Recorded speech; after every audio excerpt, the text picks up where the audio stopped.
Hi, thanks for watching.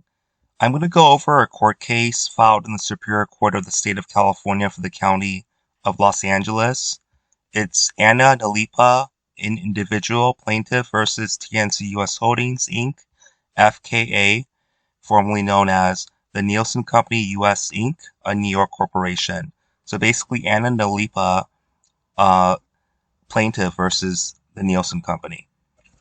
And this is the second amended complaint for one, sexual harassment, hostile work environment, two, sexual harassment, quid pro quo, three, constructive discharge in violation of public policy, four, intentional infliction of emotional distress, five, sexual battery, six, false imprisonment, seven, negligence, and eight, recession. Recession. And this was filed October 11th, 2012. And from reading the Second Amended Complaint, it is pretty disturbing. So scrolling down, I'll start at facts common to all causes of action. Nalipa joined Nielsen Holdings in our Nielsen Research, collectively Nielsen, in July of 2008 as an assistant research analyst at Nielsen's Hollywood, California office. About 6 months into Nalipa's employment with Nielsen, Gillison started engaging in the following conduct. 1. Masturbating while on the telephone with Nalipa. 2. Inquiring as to Nalipa's preferred sexual positions. 3. Inquiring whether Nalipa engaged in and enjoyed anal sex. And 4. Inquiring whether Nalipa would engage in a threesome with Gillison. In 2009, Gillison maneuvered himself to become Nalipa's direct supervisor.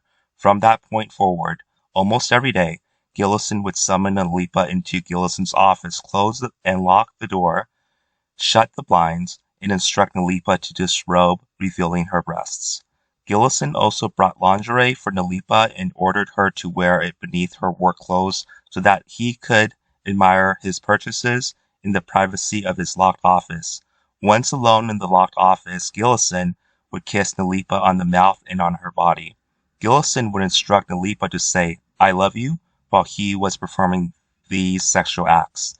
Gillison would assure Nalipa that as long as she did as she was told and kept quiet, everything would be okay.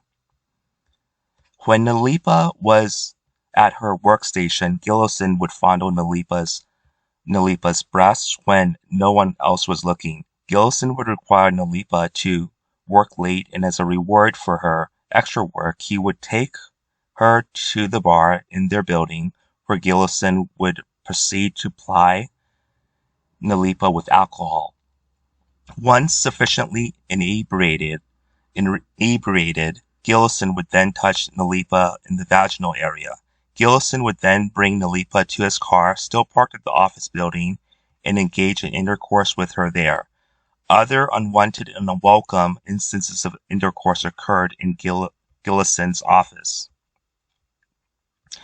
On one occasion, Gillison instructed Nalipa to accompany him to Las Vegas, supposedly to assist Gillison with a screening that Nielsen was doing for one of its clients. Once Nalipa arrived in Las Vegas, however, Gillison informed her that there was no screening and that Gillison had taken Nalipa to Las Vegas for pleasure as opposed to business. Gillison checked himself and Nalipa into the same hotel room, and during that trip essentially used Nalipa as a sex toy. First, Gillison drugged Nalipa with psychedelics, e.g. mushrooms, and then Nalipa is informed and believes did whatever he pleased to her. Nalipa has little recollection of the trip other than what she could surmise from the physical evidence on her body and what Gillison said he did to her, which included oral, anal, and vaginal sex. On another occasion, Gillison actually brought Nalipa to his home and introduced her to Gillison's wife. Gillison then signaled Nalipa to go upstairs to the bedroom, where Gillison instructed Nalipa to undress and perform sexual favors while Gillison's wife was still downstairs. Gillison explained his conduct by stating that he enjoys excitement. On yet another occasion, Gillison picked Nalipa up after a dinner and drove her to her home. He then insisted that Nalipa drink several shots of tequila, and after she reluctantly complied, Gillison requested anal and vaginal sex. This time, Nalipa refused, whereupon Gillison pushed Nalipa onto her bed, took her pants off, spread her legs, and forced intercourse, while Nalipa was crying for him to stop. When Gillison left, Nalipa attempted suicide. Nalipa's relationship with Gillison was far from voluntary. Gillison manipulated Nalipa by telling her that he would protect her from ongoing company layoffs if she did what Gillison wanted. Gillison also made Nalipa consume mass quantities of alcohol prior to their sexual acts.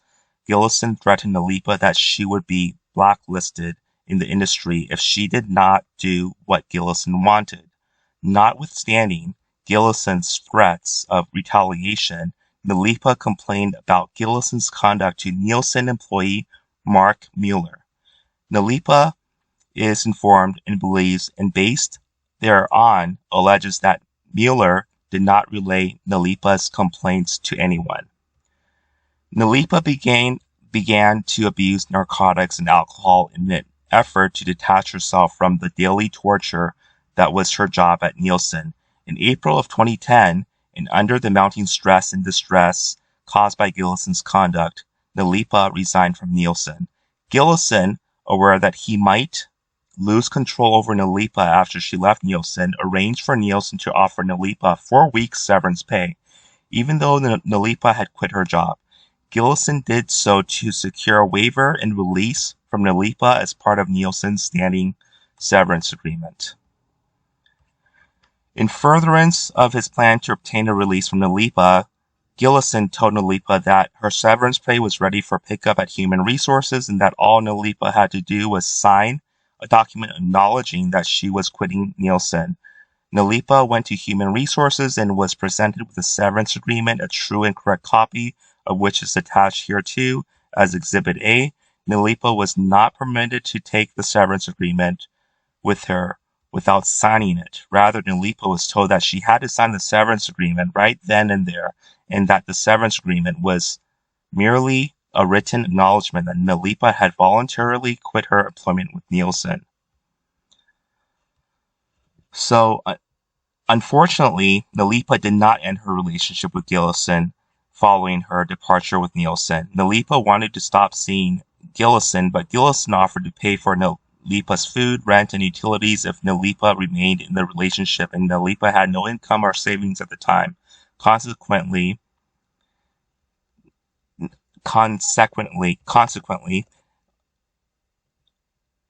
Nalipa continued to see Gillison. Ultimately, Gillison moved Nalipa closer to Gillison's home so that he could stop by her apartment on his way home from work. So this is the Second Amended Complaint, and it is pretty disturbing.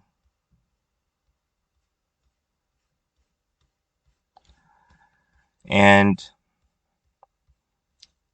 the Second Amended Complaint is multiple pages, as you see here.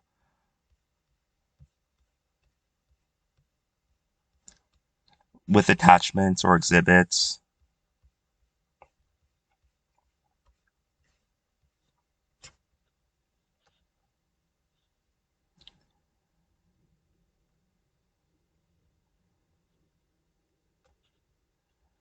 So I wanted to show you the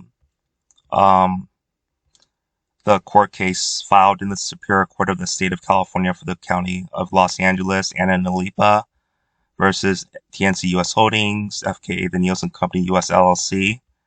And in this Second Amended Complaint, the allegations is very disturbing. If you would like to download and see for yourself the Second Amended Complaint in the court case, you can go to https://ufile.io/QI602HGU. Anyways, that's my video, and it is pretty disturbing reading this Second Amended Complaint. Thank you for watching, and have a great day.